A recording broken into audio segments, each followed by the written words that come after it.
cars in the museum about the 30s, during the 1930s. Well, you just turn around and you can see all over those cars. It seems that they just parked one of those cars in the museum and they have the museum. But nevertheless, if you want culture and history, Havana is a place to go. And I have multiple stories from my trip. One of those stories is that La Florida is a coffee place that used to be frequented by Ernest Hemingway. It is said that while he was writing The Man on the Sea, he was frequenting this place and going there for a cup of coffee or a mojito.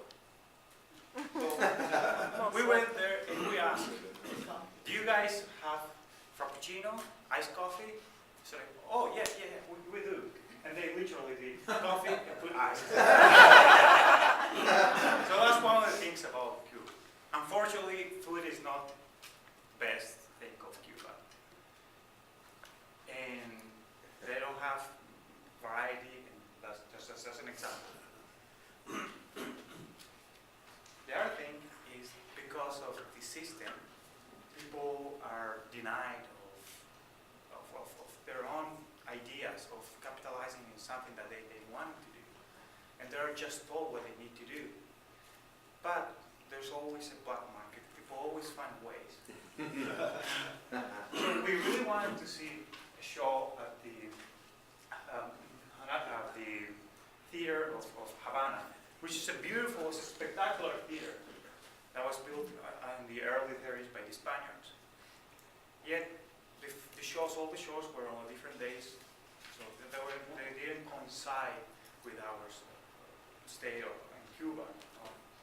However, during nighttime, when we were walking back to our hotel, there were people who were guarding the theater, and we kind of look at them, and they look at us, and say, "Can we just look inside?" And they gave us a private tour for the theater for $5.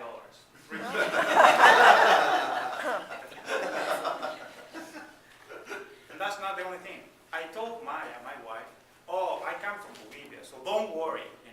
I understand. I speak the language. People are not going to fool us. We're all going to take advantage. We're not regular tourists here." So that was an example of how good I can be. The next day, we were just walking and we asked for directions, and this lovely couple says, "Yeah, sure, we can take you there." And we started talking, and they started telling about their lives. And they say, "Oh, you guys heard there's this festival that is going on in the city. It's going to be a salsa night tonight. Let me take you to the place where this famous Cuban band used to play. They make this famous film." Say, "Okay, sure." I was thinking, well, maybe these guys are really nice. I'm going to tip them. I'm going to give them the equivalent of $1, which will make a difference. So we went to this place, and I said, "Okay, thank you." And so I'm giving $1. He says like, No. We don't want your money. We don't want your money. We just want to be nice to you." So, wow, these people are nice. Why we don't have just a mojito here? I said, "Okay, we'll just have a mojito." Have a mojito, and after that, the bill came. $16. $16 for Cuba, for Cuban place, is something extraordinary. Yeah. But I couldn't say anything. I already drunk the mojitos. I paid for it. And then they asked me for, if I could buy the milk. But where could I buy milk for them? So just give me, $5. So I felt bad and couldn't say no, and I gave them money. So to prove myself wrong, they may get food out of me. Even worse, I went during nighttime to the place, and there was no salsa festival. There was nothing.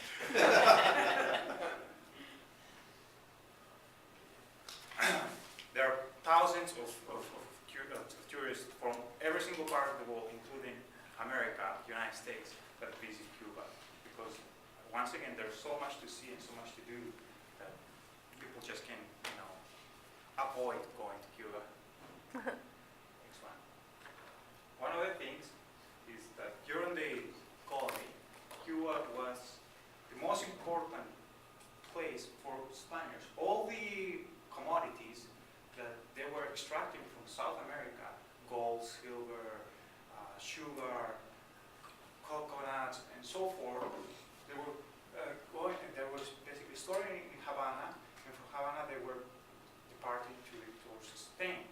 So in this area, all the buccaneers and all the pirates were waiting for those ships. So there's a lot of the Spanish realized very quickly about that, and they built multiple castles and fortresses to defend that area. In fact, they have the largest fortress in the Caribbean and perhaps in the world. So there's a lot of sinking boats, old boats, and a lot of treasures to be found that have been already won over there.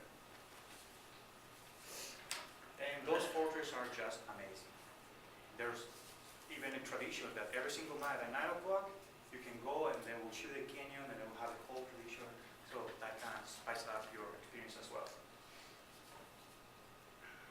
And the other contrast that you have over there is that you still can see things of the the mighty